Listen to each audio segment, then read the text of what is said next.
My golden sister hired a private investigator to expose me as a failure, but my younger sister hired a private investigator to expose me as a failure, but instead she uncovered my multi-million-dollar success. The notification popped up on my phone screen at 2:17 a.m., an alert from my credit monitoring service. My stomach clenched into a tight knot as I swiped to read the details. Someone had requested access to my credit history, employment records, and asset portfolio. I sat up in bed, my heart hammering against my ribs. As the CTO of a successful tech company, I knew exactly what this meant. My personal security had been compromised. I was raised in a picturesque suburban neighborhood with my younger sister. Being Tessa Harrison, the awkward, tech-loving middle child, in a community where everyone knows your business is suffocating. The neighbors' whispers follow you like shadows, each one carrying judgments that stick to your skin. My father, Robert, is the definition of stoic dedication, a man who poured himself into his accounting career while keeping his emotions locked behind an impenetrable vault. At 66, he's finally considering retirement, though I doubt he knows who he is without spreadsheets and tax forms. My mother, Eleanor, stands as his emotional counterpart. At 64, she maintains both our childhood home and the traditional values that were hammered into her during her own upbringing. Her former nursing career taught her to care for others, but somehow that nurturing rarely extended to my unladylike interests in computers and coding. They're my parents and I love them with all my heart, but the ache of disappointing them has been my constant companion. Every family gathering, I feel their judgment settling on my shoulders, the unspoken comparison to my sister's picture-perfect life. The sidelong glances that say, "Why can't you be more like Bridget?" cut deeper than any spoken criticism. In contrast, my younger sister Bridget is our family's golden child. At 30, she's settled into the life my parents always envisioned, marketing director at a prestigious fashion brand, married to a successful businessman, and mother to adorable 8-year-old twin girls. Her social media feed is a carefully curated gallery of family perfection, each image collecting likes and admiring comments. Bridget seems to believe it's her sacred duty to fix my life. "Have you thought about getting highlights? They would brighten your face," she'll suggest with that rehearsed concern in her voice. Her guidance always feels like thinly veiled criticism, as if I'm some broken project she can't quite repair. The way she looks at my casual clothes and unstyled hair makes me feel like I need to apologize for existing. "You should see Zoe and Chloe's new private school uniforms," she gushes during family calls, phone angled to showcase her immaculate living room. "Elliot just closed that massive account, so we're thinking of upgrading to the lakefront property." But her advice always circles back to how I should dress more professionally, socialize more, or try online dating. With each suggestion, my isolation deepens, the gulf between us widening into an uncrossable canyon. I was that awkward girl in school who couldn't hold back tears when things went wrong. My chest would tighten, breath catching in my throat as I struggled to explain why I couldn't complete the group project or join the team activity. The other kids' eyes would burn into me, their whispers following me down the hallway. I wasn't athletic or tough, my body betrayed me at every turn. Instead, I found myself pushed to the edges, watching others from behind the curtain of my own isolation. The asthma attacks made everything worse. I can still feel the panic rising in my chest, the desperate gasping for air that wouldn't come, and my mother's dismissive response, "You're just anxious, Tessa, stop overreacting." The inhaler I clutched like a lifeline was treated as an embarrassing prop, something to hide rather than a medical necessity. "It's all in your head," my father would say with a disappointed sigh. Their denial of my physical struggle only deepened the depression that's been my shadow companion since childhood. I was never the daughter who could run across a soccer field or perform in dance recitals. My hands were made for keyboards, not sports equipment. "Why can't you be more outgoing like Bridget?" my mother would ask, her voice heavy with disappointment. "Your sister already has so many friends, and look at you, always alone with those computer games." The comparisons were relentless, each one chipping away at my already fragile self-worth. School felt like navigating a minefield blindfolded. My report cards were a battleground of mediocre grades that never reflected the effort I poured into subjects that didn't capture my interest. When I graduated high school with a 2.5 GPA, my parents didn't hide their disappointment. After working countless hours at minimum wage jobs, I finally saved enough to enroll in a technical college, only to leave during my second year when an opportunity in IT appeared. The family eruption that followed still echoes in my mind, my father's reddened face as he shouted about wasted potential and my mother's tears about my ruined future. Bridget was undeniably the princess of our family dynamic. Growing up, she was showered with dance lessons, new clothes, and constant praise, while I received books about building confidence and overcoming shyness. I don't know much about her teenage years because I had already moved out, desperate for escape from the suffocating expectations. She's not malicious, just entitled in a way that blinds her to others' struggles. "Tessa, you really should make more of an effort with your appearance," she'll say, eyeing my comfortable clothes with thinly veiled disapproval. "No wonder you're still single." Her words mirror our parents' attitudes so perfectly, I sometimes wonder if she's reading from a family script about how to help poor, awkward Tessa. Her wedding was a lavish affair at 24, with me relegated to the back row of photos despite being a reluctant bridesmaid. Now with her twin daughters, I find myself drawn to Zoe, the quieter of the two. She reminds me of myself, always overshadowed by her more outgoing sister, subject to subtle comparisons. When I see her retreat into books or show interest in my tablet, I feel a connection that transcends our generational gap. Her struggles mirror my own childhood, and I've promised myself to be the ally I never had. After dropping out of college, I finally embraced my true identity as a tech geek without apologies. I still remember my first day at Comic Haven, the local comic book and gaming store. The smell of fresh ink and the colorful rows of graphic novels felt like home in a way my actual home never did. For 3 incredible years, I disappeared into that world, memorizing every Marvel storyline and helping customers find their perfect gaming experience. My fingers would tingle with excitement when unpacking new merchandise, each item representing a world where misfits like me could be heroes. Even though I've since become the chief technology officer at a cutting-edge security startup, my parents still introduce me as Tessa who works at that comic shop. The dismissive tone in my mother's voice makes my stomach sink every time, despite the shop having closed nearly 7 years ago. "When are you going to get a real job?" my father asked just last month, completely erasing my entire career trajectory. The most transformative aspect of working at Comic Haven wasn't just finding my tribe, it was meeting Owen Park. He was this brilliant, slightly awkward customer who would come in every Thursday for new releases. We bonded over obscure cyberpunk novels and shared dreams that seemed impossible. "What if we combined your network expertise with my security background?" he suggested one rainy afternoon, sketching out a business model on the back of a comic book receipt. That conversation changed everything.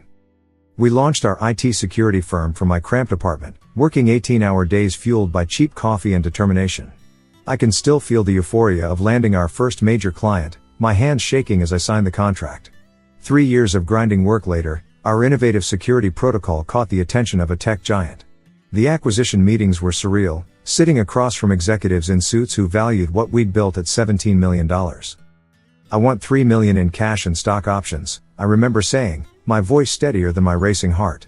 When the money hit my account, I stared at my banking app for hours, unable to process that the awkward, asthmatic girl everyone had written off was now wealthy beyond her wildest dreams. I diversified into several investment portfolios, funded 3 tech startups, and quietly amassed over $3 million in assets. Despite my financial freedom, I've kept my lifestyle intentionally modest. My single-story house in the suburbs looks unremarkable from the outside, though I've filled the interior with cutting-edge smart home technology. My closet contains mostly comfortable jeans and hoodies rather than designer clothes. My 7-year-old Toyota sits in the driveway, a deliberate choice that keeps me grounded. What would be the point of flaunting wealth when true satisfaction comes from creating something meaningful? Relationships remain complicated territory for me. Dating apps feel like performance art I'm not equipped for, and explaining my contradictory life, tech executive who collects vintage game consoles and struggles with social anxiety, is exhausting. Instead, my evenings are spent coding new projects or talking through my family issues with Dr. Valerie Reed, the therapist who's helped me recognize my own worth over the past 5 years. "Your success isn't despite your sensitivity, Tessa. It's because of it," Dr. Reed told me during our last session. "Your attention to detail, your empathy, these are strengths, not weaknesses." Those words felt like water in a desert, counteracting years of my parents dismissing my mental health struggles and periodic drinking as just looking for attention or lacking willpower. Against everyone's expectations and despite their lack of understanding, I've built a career that makes me proud. Every time I present at a security conference or my team successfully blocks a sophisticated cyber attack, I feel a vindication that runs soul deep. The group text arrives like clockwork every Friday morning, Sunday dinner at 5. "Don't be late." My mother's message sits in my phone like a ticking bomb, sending waves of dread through my body. I can feel my chest tightening already, the familiar asthma response to stress. The drive to my parents' retirement community is a 90-minute journey through my own anxiety landscape. Each mile brings me closer to that suffocating dining room table, where I'll once again transform from respected tech executive to disappointing daughter. My knuckles turn white on the steering wheel as I rehearse neutral topics and practice deep breathing techniques Dr. Reed suggested. What's holding you back from setting boundaries around these dinners? Dr. Reed asked during our last session. The question haunts me as I pull onto the highway. Truth is, some desperate part of me still craves their approval, still hopes that someday they'll see me, the real me. My family operates under the assumption that being unmarried and dealing with mental health issues means my time has no value. It's not like you have children to get home to, my mother once said when I mentioned needing to leave early. The dismissive wave of her hand made me feel invisible. Bridget, meanwhile, is allowed to skip dinners whenever her social calendar conflicts, her absence accepted without question. The dinners themselves are exercises in endurance.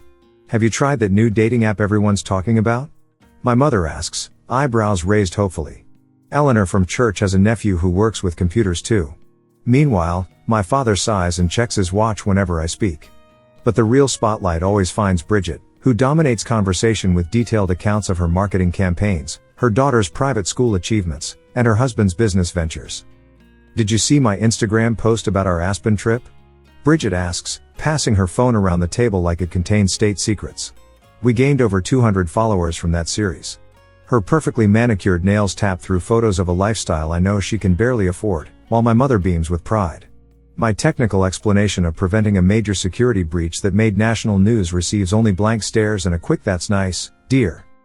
The unspoken implication hangs heavy in the air, that I'm somehow taking advantage of them, that my presence is tolerated rather than welcomed. When I missed a dinner last month due to a critical system failure at work, the barrage of guilt-inducing texts made me feel like I'd committed a cardinal sin. Your sister always makes time for family, no matter how busy she is, my mother's message read, completely dismissing my professional responsibilities. My family has developed an art form of minimizing my accomplishments. In their narrative, I'm still that awkward girl who couldn't finish college and worked at a toy store.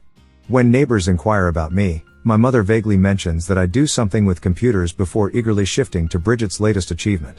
The disconnect between my professional reality and their perception has become an uncrossable chasm. Tech security? Isn't that just fixing computer viruses? My sister interrupts whenever I attempt to explain my work, her tone dripping with condescension. Anyway, you'll never believe what Zoe's dance teacher said about her natural talent. And just like that, the conversation redirects to safer, more familiar territory where Bridget reigns supreme. I've learned to remain silent rather than defend my expertise. The one time I corrected Bridget's husband when he misexplained blockchain technology, the awkward silence and my mother's disapproving glance taught me to pick my battles. The truth is, I'm terrified they wouldn't understand or value what I've built, that revealing my success would somehow change our dysfunctional dynamic in ways I'm not prepared to handle. I've spent years hiding pieces of myself, compartmentalizing my struggles and triumphs alike. But everything changed dramatically last month when my phone buzzed with that security alert at 2:17 a.m., setting in motion a series of events that would shatter our family's carefully maintained illusions. It began with a notification on my phone, a security alert from my credit monitoring service. Someone had accessed my financial records without authorization. My security training kicked in immediately as I grabbed my laptop, fingers flying across the keyboard while adrenaline coursed through my veins. The breach was sophisticated but not untraceable. I could feel my heart pounding as digital breadcrumbs led me to an unexpected source, Morgan & Finch Private Investigators, a firm based just 20 minutes from my sister's luxury apartment. They accessed everything, I whispered to myself in disbelief, watching my screen fill with evidence of intrusion. My banking history, investment portfolio, property records, even my corporate compensation package had been exposed. The violation felt like hands reaching into my chest and squeezing. This wasn't just about money, this was about someone deliberately stripping away the privacy I'd carefully maintained for years. The investigation trail led straight to Bridget. Call logs revealed her numerous contacts with the agency, culminating in a detailed report on my financial status. The realization hit me like a physical blow. My own sister had hired professionals to dig through my private life. My hands trembled with a mixture of rage and betrayal as I continued digging. What was she looking for? I asked the empty room, the blue light of my security monitors illuminating my face in the darkness. The answer materialized as I uncovered email exchanges between Bridget and our parents. Tessa needs help but won't admit it. I'm getting proof of her situation so we can intervene. They were planning to confront me about my supposed financial struggles and mental health issues, an intervention based on assumptions that couldn't be further from the truth. The supreme irony wasn't lost on me, the IT security expert having her privacy compromised by family. I laughed bitterly, the sound sharp in my quiet home office. With just a few more keystrokes, I managed to intercept the full investigative report before it reached my family's inbox. The contents made my stomach clench: detailed descriptions of my surprisingly substantial assets, my executive position, and notes expressing confusion about why I chose to live below my means despite significant wealth. Now I faced a new dilemma that twisted in my gut. My years of careful privacy had been shattered, and I would soon confront a family whose perception of me was about to undergo a seismic shift. The weight of this realization pressed against my chest, making breathing difficult as memories of years of misunderstanding and undervaluation flooded back. The violation of my privacy ignited something fierce within me. "Two can play this game," I muttered, reaching for my phone. My fingers trembled slightly as I contacted the same investigative firm. "I'd like to commission a thorough financial investigation," I said, my voice steadier than I felt. The request felt both vindicating and uncomfortable, crossing a line I never thought I would. What the report revealed about Bridget shocked even me. Behind her Instagram perfect life lurked financial chaos: 3 maxed out mortgages on her exclusive apartment, credit card debt approaching 6 figures, and multiple collection notices. Most disturbing were the records of domestic disturbance calls from neighbors and a pending investigation from Child Protective Services following an incident at the twins' school. The glossy veneer of her life was precisely that: a carefully constructed illusion hiding serious problems. Her husband Elliot's financial contributions were minimal despite her constant references to his big deals. The marketing director position she flaunted paid considerably less than industry standard, and her performance reviews were mediocre at best. Every vacation photo, designer outfit, and private school tuition represented money they simply didn't have. In contrast, my parents' financial situation was modest but stable. Their retirement community home was paid for, their expenses carefully tracked in my father's meticulous spreadsheets. They lived within their means, making their complicity in Bridget's scheme all the more confusing. As Sunday approached, I found myself organizing digital evidence, preparing arguments, and rehearsing confrontational scenarios instead of my usual defensive strategies. The anticipation of revealing truth felt both terrifying and exhilarating. I hardly slept the night before, my mind racing with possible outcomes as I drove to their home, printed reports tucked into my bag alongside my asthma inhaler. The moment I stepped through their front door, I sensed something was different. The atmosphere had already shifted in ways I hadn't anticipated. "Tessa. Come in, come in." My mother greeted me with unprecedented enthusiasm, taking my coat with careful attention I'd never experienced before. My father actually stood from his recliner, offering me the comfortable seat by the window that had always been Bridget's designated spot. Their behavior was disorienting: eyes too wide, smiles too fixed, voices unnaturally bright. "We were just talking about your work," my father said, a newfound reverence in his tone that made my skin crawl. "That security company you run must be quite something." I felt my breath catch. The report had reached them somehow, despite my interception efforts. Across the room, Bridget sat rigidly on the sofa, her normally confident posture collapsed inward. The twins played quietly in the corner, unusually subdued, while her husband Elliot examined his phone with intense focus. "We had no idea," my mother continued, placing a hand on my arm. "All this time, we thought. Well, that doesn't matter now." Her laugh sounded brittle, forced. "Bridget mentioned you might be bringing dessert?" The sudden reversal of family dynamics was jarring. My sister, typically the radiant center of attention, now sat in shadows while my parents orbited around me with uncomfortable deference. I could feel Bridget's resentment radiating across the room like heat. Halfway through the meal, the facade began cracking. "So I've been promoted to senior marketing director," Bridget announced during a lull in conversation, her voice pitched higher than normal. "The team exceeded our targets by 30% this quarter, and the brand partnership I developed with Celebrity X is projected to increase revenue by millions." I watched my parents' half-hearted congratulations, their eyes continually darting back to me as if afraid I might disappear. This new dynamic felt wrong, unearned and unsettling. When Bridget detailed her elaborate plans for the twins' private school fundraiser, I recognized the familiar pattern of financial overextension. "That sounds really impressive," I said carefully, meeting her eyes.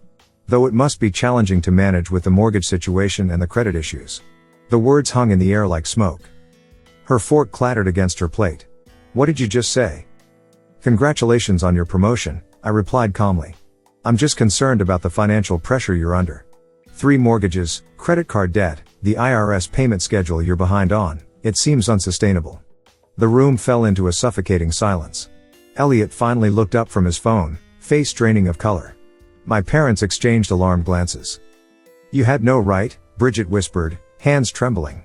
How dare you invade my privacy? I pulled the investigation report from my bag, sliding it across the table. The same way you invaded mine. Morgan and Finch investigations, they're thorough, aren't they? Though using my social security number crossed several legal lines. My father reached for the report with trembling hands. Bridget, you did what? She needed help. Bridget's voice cracked. She's always been unstable, hiding away with her computers instead of living a normal life. I was trying to help her. By violating federal privacy laws?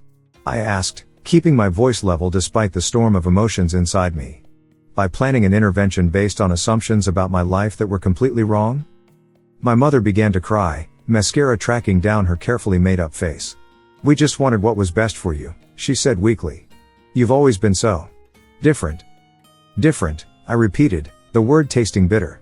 Different enough to be investigated but not different enough to be understood or respected. The veneer of family unity shattered completely when Bridget lunged across the table, grabbing her report from my father's hands. These are lies. All lies. She screamed, pages crumpling in her grip. The twins began crying in the corner, frightened by their mother's outburst. The investigation you commissioned revealed my success, I said quietly. The one I commissioned revealed your secrets.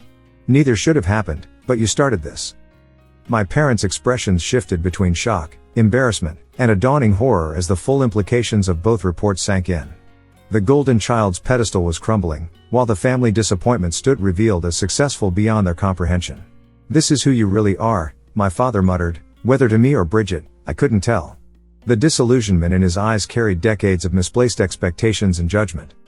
As accusations flew between family members, who knew what, who was responsible, who had betrayed whom, I felt a strange detachment settling over me. The confrontation I'd anticipated with such intense emotion now felt hollow. Exposing Bridget's financial disasters brought no satisfaction, only a profound sadness for the dysfunction that had shaped all our lives. The family dinner imploded spectacularly, leaving emotional shrapnel embedded in everyone present. As voices escalated and tears flowed, I recognized that this revelation hadn't created our family's problems, it had merely exposed fractures that had always been there, hidden beneath layers of pretense and selective perception. The family gathering descended into chaos as accusations ricocheted around the dining room. You've always favored her. Bridget screamed at our parents, mascara streaking down her flushed cheeks. Perfect little Tessa with her precious computers. That's not true and you know it. My mother fired back, her knuckles white around her napkin. We've bent over backwards trying to help you, the down payment for your apartment, the twins' school tuition. I tried to maintain my composure, breathing deeply through the tightness in my chest as decades of resentment exploded around me. When their anger occasionally redirected toward me, I simply shrugged or offered a quiet interesting before retreating back into my observer role. My inhaler sat ready in my pocket, a precaution against the stress-induced asthma attack I could feel threatening at the edges of my lungs. The peripheral family members sat frozen in tableau, Elliot staring intently at his plate as if it might offer escape, the twins huddled together with wide, frightened eyes. This wasn't the carefully orchestrated family performance they were accustomed to. Our Sunday gatherings typically followed a predictable script, Bridget showcasing her latest success, my parents beaming with pride, everyone offering me unsolicited advice about my social life and career choices. But tonight, that carefully constructed facade had shattered completely. Years of suppressed truths erupted like magma, destroying the comfortable patterns of our family mythology. The pointed comments about my life choices and suggestions to be more like your sister had given way to stunned silence as they struggled to reconcile their perception of me with reality. You've been letting us believe you were struggling all this time. My father accused, his accountant's mind clearly calculating the implications of my hidden wealth. Why would you deceive your own family? When have you ever shown interest in my actual life? I asked quietly, the question hanging in the air like smoke. You still think I work at a comic book store that closed 7 years ago? The argument spiraled further out of control, with my parents and Bridget excavating ancient grievances, childhood slights, perceived favoritism, holiday disasters from decades past. It was like watching strangers perform a dysfunctional family drama, except these were the people who had shaped my entire identity, for better or worse. This is all your fault. Bridget suddenly shrieked, pointing a trembling finger at me. Her face contorted with rage, tears streaming freely now. You and your weird obsessions and your refusal to just be normal. You've always made everything so difficult. I waited for my parents to defend me, to acknowledge the unfairness of her accusation. Instead, they exchanged uncomfortable glances, their silence a tacit agreement. The realization settled over me like a cold blanket. In their narrative, I would always be the problem, regardless of evidence to the contrary. The true breaking point came when Bridget, desperate to regain control, exploded with venom I hadn't thought her capable of. "You know what? You shouldn't even be part of this family. I've always wished you weren't my sister." The room fell deadly silent. Even the twins stopped crying, sensing the gravity of what had been said. What shocked me most wasn't her words. I'd suspected such feelings for years, but my parents' reaction. Instead of addressing her cruelty, they rushed to comfort her, my mother wrapping protective arms around Bridget's shoulders while my father murmured soothing words. In that moment, their priorities became crystalline. Decades of family dynamics distilled into a single tableau. Bridget's emotions would always take precedence over my dignity. "Tessa," my mother finally said, her voice quavering, "you could have helped with Zoe's special tutoring if you had just been honest about your situation. Your niece needed support, and you just didn't offer." I blinked in confusion. What tutoring? No one ever mentioned Zoe needed help with anything. "We shouldn't have to ask." My father interjected. "Family helps family." The absurdity of their accusation, blaming me for not addressing a need they'd never communicated, struck me like a physical blow. They were frantically rewriting history in real time, creating new narratives to justify their behavior. "I thought you believed I was still working at Comic Haven?" I said quietly, the words cutting through their justifications. "The store that closed in 2017. The job you've been dismissing as childish for years. How exactly would I have known about tutoring needs or had money to help?" Their expressions flickered with confusion, then embarrassment. The cognitive dissonance was palpable. They couldn't reconcile their perception of me with reality without acknowledging how profoundly they had failed to see me. As the twins began crying again and Elliot finally stood to gather their things, I realized this confrontation had accomplished nothing meaningful. No catharsis, no healing, no genuine recognition, just damaged relationships and frightened children. I grabbed my keys and walked out without another word, the weight of 3 decades of misunderstanding pressing against my chest. The drive home through darkness was a blur of streetlights and unshed tears, my mind replaying the evening's implosion on endless loop. What had I hoped to accomplish? Vindication? Recognition? Some Hollywood movie moment of family reconciliation? As I pulled into my driveway, exhaustion settled over me like a heavy blanket. The house, my house, purchased with my success, stood as a quiet testament to everything I'd built without their support or understanding. For the first time, I questioned whether maintaining any relationship with my family was worth the emotional toll. I sit at my desk in the pre-dawn darkness, my unsent email to my family glowing on the screen. The cursor blinks steadily, waiting for words I can't seem to find. I've drafted and deleted this message a dozen times already, my emotions swinging wildly between determination and doubt. My phone sits face down beside me, 3 missed calls from my mother since last night's disaster, 8 text messages from Bridget alternating between apologies and accusations. The revelation of my financial status has fundamentally altered our family dynamic in ways I never anticipated. I can feel it coming. The subtle hints about family helping family have already begun. Last night's invented story about Zoe needing tutoring was just the first testing of waters. Soon there will be requests for loans that we all know would never be repaid, suggestions about investment opportunities, comments about the twins' college funds. I've seen this pattern before with extended family who discovered Bridget's apparent success, the expectations, the guilt, the emotional manipulation. My stomach knots as conflicting emotions wage war inside me. Despite everything, I recognize what my parents did provide: a roof over my head, clothes on my back, food on the table. Basic provisions that every child deserves, yet I find myself pathetically grateful for these minimum standards. Dr. Reed has helped me understand this isn't healthy gratitude but the aftermath of conditional love, where basic care becomes something to be thankful for rather than expected.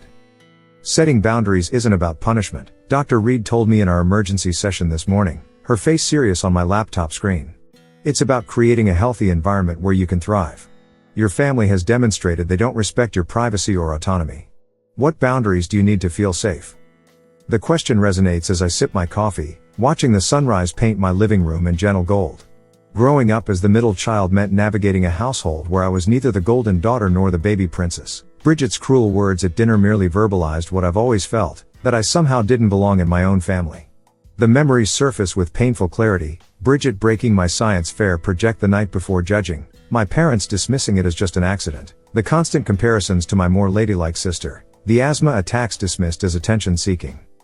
What hurts most is remembering how they stood by while Bridget systematically undermined my confidence. "No one will ever date you if you keep dressing like that," she would say at 15, my parents nodding in agreement. Girls who play with computers instead of people end up alone. The verbal barbs were constant, creating wounds that still haven't fully healed. Most devastating was their silent complicity, the way they would witness these attacks and respond with nothing more than girls will be girls or she's just trying to help you. The pattern continued into adulthood, morphing into more sophisticated forms of dismissal. My accomplishments minimized, my struggles magnified, my identity reduced to the difficult one. The weight of trying to earn love that should have been unconditional has exhausted me for decades. I'm 35 years old, and I'm tired of fighting for a place at a table where I'm not welcome. My fingers hover over the keyboard, finally finding words that feel true. I need time and space to process recent events. I won't be attending family gatherings for the foreseeable future. Please respect my decision by not contacting me until I reach out. I press send before I can second guess myself, then block their numbers, a temporary measure to give myself breathing room. The action brings immediate relief, like removing 2 tight shoes after a long day. For the first time in years, I feel like I can exhale fully.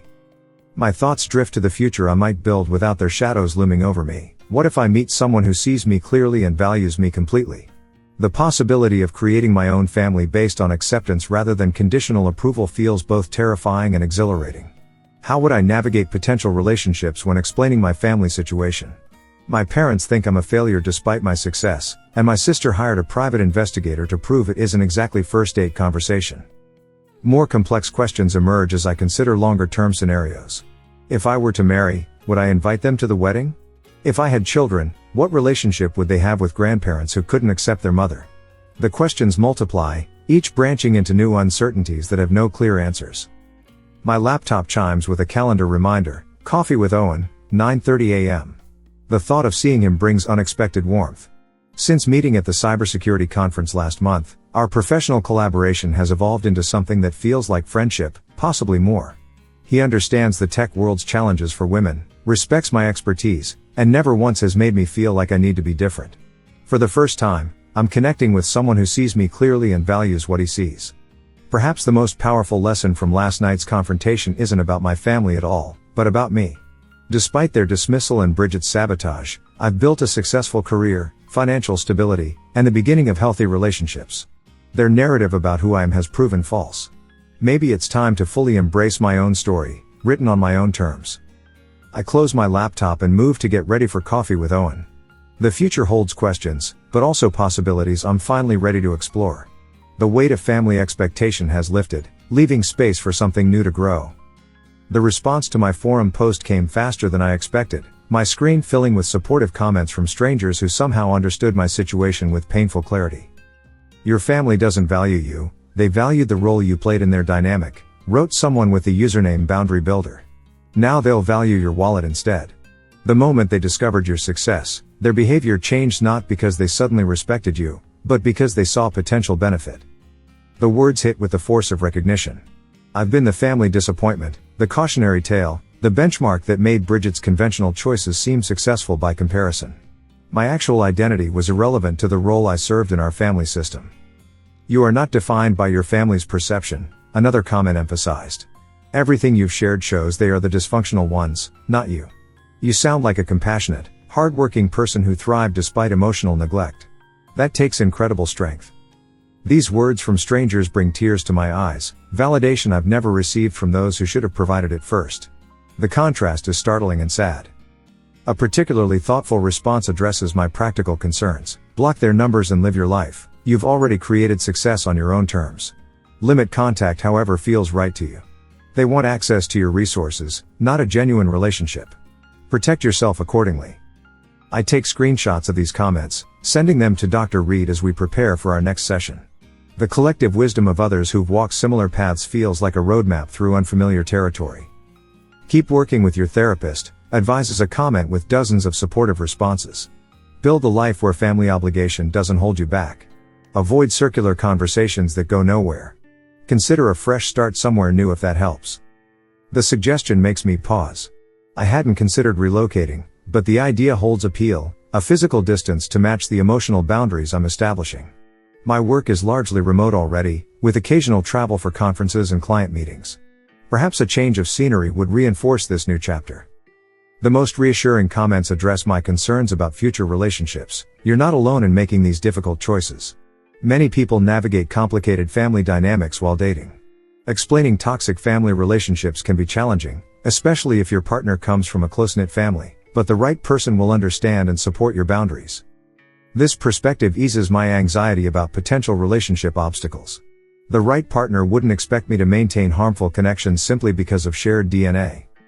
Remember, families come in many forms. Write someone who identifies as having been estranged from biological family for 20 years. You'll create your own family of choice when the time is right, people who love and accept you completely. That family might include a partner, children, friends who become family, and maybe even biological relatives who earn their way back through genuine change. I screenshot this comment too, setting it as my phone's background, a daily reminder that I'm not alone on this path and that better connections are possible. The practical advice section provides a checklist I hadn't considered. Place a security freeze on all credit accounts immediately. Consult with an attorney about potential legal issues from the investigation. Update estate planning documents to reflect my wishes rather than default next of kin inheritance. Continue therapy to process the grief that often accompanies family estrangement. I schedule an appointment with a financial advisor for next week, determined to protect the security I've worked so hard to build. The thought of Bridget potentially accessing my financial information again sends a chill through me. I need professional guidance on creating impenetrable boundaries. As I close my laptop, a notification appears, a text from Owen. Still on for coffee tomorrow? Found a security vulnerability I'd love your perspective on. I smile, texting back, absolutely. And I might need your input on some personal security measures too. For the first time in days, I feel centered and clear. The path forward isn't straightforward, but I'm no longer walking it alone or under the shadow of false expectations. Whatever comes next, I'll face it on my own terms. The morning after the family confrontation, I sit at my kitchen island with a notepad, methodically listing the steps needed to protect myself. My hands still tremble slightly, but the focus of practical action grounds me. I've spent too many years being reactive with my family. Now is the time for strategic decisions. First priority, secure my financial information. I make 3 calls before 9 a.m., 1 to each credit bureau, requesting immediate security freezes on all my accounts. The process takes nearly an hour as I navigate automated systems and verify my identity multiple times. We'll need to create new security questions, the final representative explains. Especially if family members might know your previous answers. The reality of needing protection from my own sister sits heavy in my chest. My next call is to my company's legal team. Someone used unauthorized means to access my personal and professional financial information, I explain, my voice steadier than I feel. I need to know our corporate exposure and my personal options. They arrange an emergency consultation with our privacy attorney for that afternoon. The attorney listens intently, her expression growing increasingly serious as I detail Bridget's investigation. The unauthorized access to your SSN and financial records crosses several legal boundaries, she explains. The investigative firm could lose their license. And if your sister used her company resources or credentials to facilitate this, her employer would have serious concerns.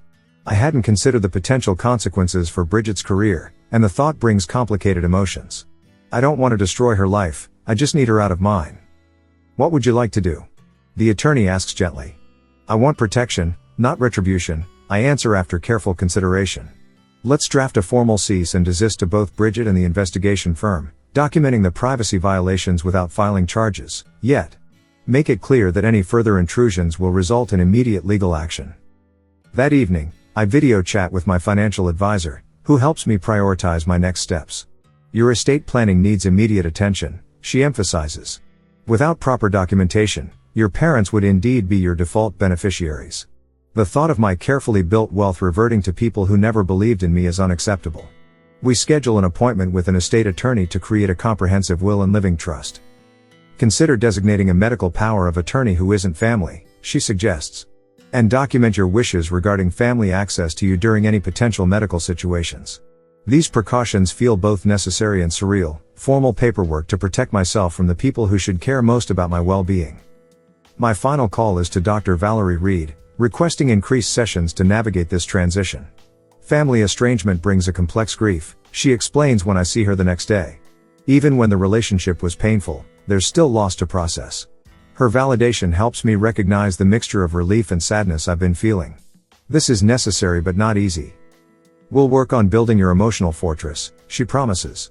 Not walls to keep everyone out, but boundaries that protect what's precious while allowing you to connect on your terms. Driving home after the catastrophic family dinner felt like escaping a war zone. My hands gripped the steering wheel so tightly my knuckles ached, and the quiet highway stretched before me like a path to freedom. Every mile created physical distance from the emotional battlefield I'd just left. When I finally pulled into my driveway, the modest house I'd chosen despite my wealth looked different somehow, not just a place I lived, but a sanctuary I'd created for myself. No more, I whispered, the decision crystallizing as I unlocked my door. I'm done with mandatory family obligations. The next 2 weeks became an intentional retreat. I threw myself into a challenging security project at work, finding comfort in the clear logic of code and protocols. My home, with its carefully curated collection of vintage gaming consoles, first edition comic books, and cutting-edge technology, became my haven. The contrast between my environment that celebrated my interests and my family's space that had always made me feel wrong wasn't lost on me. The memorabilia scattered throughout my house wasn't just nostalgic decoration but physical reminders of the identity I'd built despite their disapproval. The rare Fantastic Four issue framed in my office represented the comic haven days when I first found community. The row of programming books on my shelf traced my self-taught journey to tech success. Every item told the story of a woman who refused to abandon her passions despite constant pressure to conform. I increased my therapy sessions with Dr. Reed to weekly meetings, focusing on establishing healthy boundaries without completely severing family ties. Boundaries aren't about shutting people out, she explained, her voice calm and centered on my laptop screen. They're about creating protected space where you can thrive. Think of it as building a fortress with selective entry points rather than an impenetrable wall.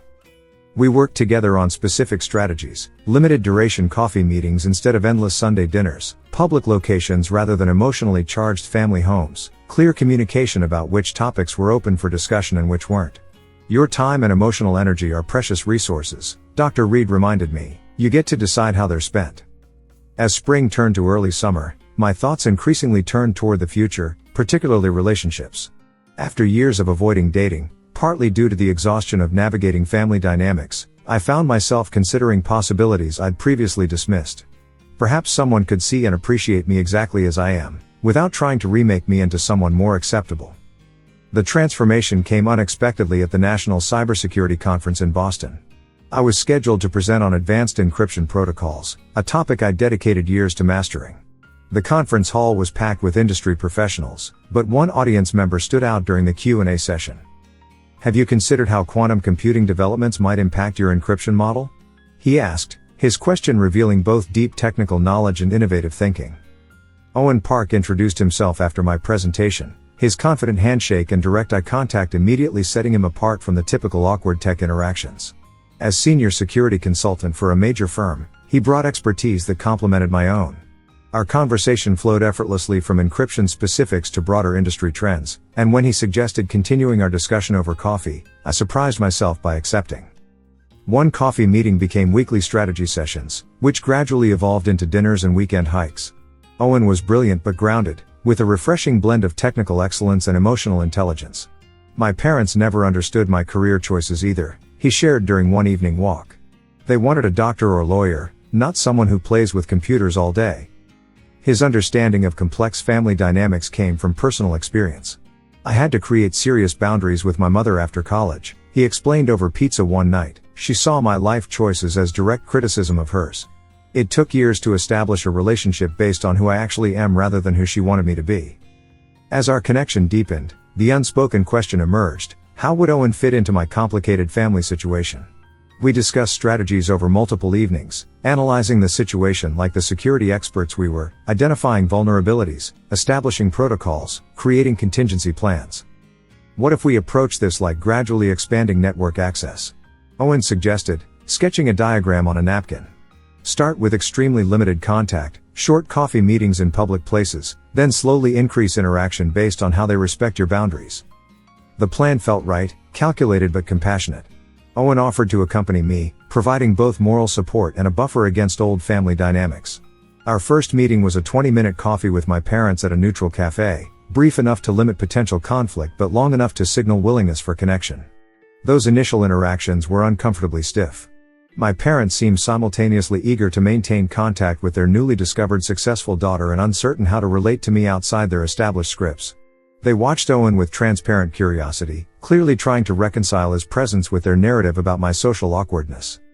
Surprisingly, my connection with Zoe, Bridget's quieter twin, emerged as an unexpected bright spot. During our third family meeting, a casual lunch at a local park, she gravitated toward me, curious about the tablet I'd brought along. "Mom says you make computers do magic," she said shyly, and for the next hour I showed her basic coding principles, delighted by her quick comprehension and thoughtful questions. Over the following months, these structured interactions created a new pattern of family connection, one where I maintained control over frequency, duration, and circumstances. The power dynamics shifted noticeably as they realized I would no longer sacrifice my well-being for their comfort. Gradually, remarkably, they began adapting to these new boundaries, perhaps recognizing this limited relationship was better than none at all. Owen's presence accelerated this transformation. His natural confidence and obvious respect for me challenged their perception of my place in the social hierarchy. Watching someone value precisely the qualities they had dismissed, my technical expertise, my quiet thoughtfulness, my unique perspective, forced them to reconsider their assessments. This carefully managed reconnection allowed me to maintain family ties without becoming entangled in their dysfunction. Most surprisingly, it seemed to work. Over time, the awkwardness diminished, replaced by a cautious new dynamic where my boundaries were increasingly respected. As summer reached its peak, Owen and I spent an evening walking along the river, discussing potential next steps in our relationship. Moving in together would mean merging our lives in significant ways, he noted, his hand warm in mine. Including how we navigate family relationships. I paused to watch the sunset reflect on the water, considering how far I'd come from that disastrous family dinner just months before. The journey from feeling fundamentally unwelcome in my own family to establishing healthy boundaries had transformed not just my family relationships but my relationship with myself. "I'm still figuring it out," I admitted, "but for the first time, I feel like I'm writing my own story instead of trying to fit into theirs." Owen's smile reflected understanding born of similar experiences. "That's the thing about boundaries," he said. "They don't just protect you from others, they create space for you to become more fully yourself." The traditional Sunday dinners still exist in modified form, now monthly brunches that I attend when it works for my schedule, not out of obligation. I bring Owen when it feels right, and we leave when we're ready. My relationship with Zoe has blossomed into a special mentorship, with her parents' grudging support for her budding interest in technology. The family system hasn't magically healed, and certain dynamics may never fully change. Bridget still occasionally tests boundaries, my parents still sometimes slip into old patterns. But the difference now is that I no longer abandon myself to maintain their comfort. The fortress Dr. Reed helped me build stands strong, not isolating me from connection, but ensuring that connections happen on terms that honor rather than diminish who I am. As Owen and I walk back to the car, planning our weekend and discussing future possibilities, I feel a sense of peace that once seemed impossible. The family I was born into may never fully see or understand me, but I've found my way to belonging nonetheless, with someone who values me as I am, in a life built on my own terms, with boundaries that protect what matters most. As my relationship with Owen deepened, I found myself considering long-term possibilities that once seemed unimaginable. Walking along the lakefront on a warm September evening, the setting sun painting the water with streaks of gold and crimson, I shared dreams I'd kept locked away for years. "What do you think our future might look like together?" I asked Owen, my heart racing with vulnerability as the words left my mouth. The gentle pressure of his hand in mine gave me courage to continue. "I keep imagining building something solid and real, a relationship founded on mutual respect and genuine caring rather than the obligation and guilt I grew up with." Owen stopped walking, turning to face me with an intensity that made my breath catch. "I want that too," he said, tucking a strand of hair behind my ear. "A partnership where we both get to be exactly who we are, supporting each other's growth without trying to change each other's essence." The contrast between this connection and my family relationships was staggering. Where they had always tried to reshape me into someone more acceptable, Owen celebrated the very qualities they had dismissed. My technical mind, my quiet intensity, my comic book collection, all embraced rather than criticized. "I'm not saying it would be easy," I admitted, watching a family of ducks glide across the water's surface. "There would be challenges, my family baggage, our demanding careers, figuring out how to blend our independent lives." "Of course there would be," Owen agreed with the pragmatism I'd come to cherish. "But difficulties worth facing together are different from the kind you've been handling alone all these years." Later that week, Sitting on my porch watching fireflies appear in the growing darkness, we discussed the practical aspects of potentially sharing our lives. My lease ends in 3 months, Owen mentioned casually. We could consider a trial run. I keep my apartment but stay here most nights, see how we navigate daily life together. The prospect was both thrilling and terrifying. I'd lived alone for so long, my home carefully arranged to suit my needs and preferences. How would it feel to share that space? To have someone witness my morning grogginess, my occasional workaholic tendencies, my stress-induced asthma attacks? Yet the fear was balanced by excitement. Owen understood my need for occasional solitude, respected my boundaries, and brought a warmth to my life I hadn't known was missing. The woman who once felt fundamentally unwelcome in her own family was now creating a new kind of belonging, chosen, mutual, and unconditional. The distance I'd traveled emotionally seemed almost impossible to measure. From the terrified child desperate for approval, to the guarded adult protecting herself from further harm, to this new version of myself, capable of vulnerability, worthy of love, strong enough to set boundaries without apology. Sometimes I can hardly believe how different things feel now, I told Dr. Reed during our monthly check-in. It's like comparing midnight to noon, same world, completely different experience. That's what happens when you reclaim your power, she replied with a smile that reflected back my growth. You've done the hardest work anyone can do, learning to value yourself when those who should have taught you that lesson failed. The future still holds uncertainties, but I face them with cautious optimism rather than dread. The road ahead will undoubtedly have rough patches and unexpected detours, family tensions that resurface, career challenges, the everyday complications of building a life with another person. But these obstacles no longer seem insurmountable. Setting boundaries with my family wasn't just self-protection, though that would have been reason enough. It was creating space for new connections to flourish, making room for relationships that nourish rather than deplete me. The breathing room allowed me to discover who I could be when not constantly defending my right to exist as myself. Those infamous Sunday dinners still appear on the calendar, but transformed into a different kind of ritual. I attend when I choose, about once a month, sometimes bringing Owen and sometimes going alone. We meet at restaurants rather than my parents' home, neutral territory that helps maintain the new dynamic. My mother still occasionally slips into her old patterns. Bridget's new promotion is so impressive, or when are you going to start dressing more professionally? But now I have responses ready. I'm happy for her, or my company values my expertise, not my wardrobe. The conversations remain imperfect, but the power balance has fundamentally shifted. Bridget and I have reached an uneasy truce. Our relationship may never be close, but we've established a functional civility. My connection with her daughter Zoe continues to grow, our shared interest in technology creating a bond that bypasses the complicated dynamics between her mother and me.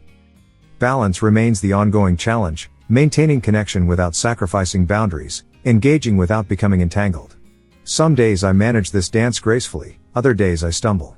But even the missteps are different now, they're learning opportunities rather than evidence of my fundamental unworthiness.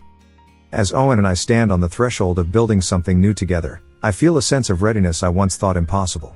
Whatever comes next, I face it as a whole person, flawed and wonderful, strong and vulnerable, shaped by my past but no longer defined by it. Hi everyone, still figuring out how this forum works, so please bear with me as I share what's happening in my life right now. First, let me introduce the key people in this situation. I'm the original poster, Peach is my daughter, 8, Mario is my son, 6, and Daisy is my soon-to-be ex-wife. We're going through a difficult separation that's rapidly evolving into a contentious divorce. The primary reason for our divorce is that Daisy recently embraced her bisexuality. She directly approached me about opening our marriage, which I was deeply uncomfortable with.